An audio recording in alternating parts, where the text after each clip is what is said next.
Jemi me Malon, banor I fshatit Kostren 2. Do ta shohim me detaje të gjitha trevat e kësaj zone, pra të gjitha kufijt, popullsinë, kur është krijuar etj. Momentalisht jemi tek vendi I quajtur Shkëmbi I Cucave. Pse ka marrë emrin Shkëmbi I Cucave? Nuk dija se dikur. Po ka frit njerëz, këtu është rrugë e ngushtë dhe ja ka marrë në kali. Në kohën e karvaneve, që kalonin me karvan? Karvanet ja ka marrë në kali. Natën mbasi mori cucën. Edhe ka vdekur cuca këtu. Po s'ka qenë humner, siç është akoma. Ato ishte atë humner. Edhe kështu që se që vit nuk përcaktohet. Edhe unë po vete 80 sa vjeç edhe Shkëmbi I Cucave. Kurse tani këtu të thanë era. E tani. Po këto kanë qenë ara, të tëra. Që shqigon me sy kanë qenë ara.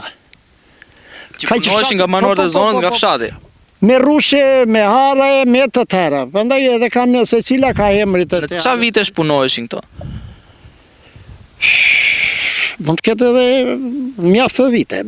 Pra ku ju kur keni qenë I ri, në rinin tuaj, rreth 20-30 vjeç. Andej, kishe nezha që thoshin atje këto të aresmalit, këto punoshin e njërën tjetër, këto tjetër. Pas e lënë, kanë ikur, edhe kanë ikur shumë. Iknin, se aqë mbande njërën tjetër. A kishte zënga atëherë, jo po gardi im, gardi jot?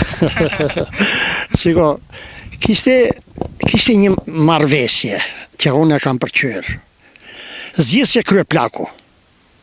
Kryeplaku mande mbas vete 3 veta. Këta 3 veta, kush bënda ankesë te kryeplaku, nuk vinte kryeplaku. Po vini këta 3 veta.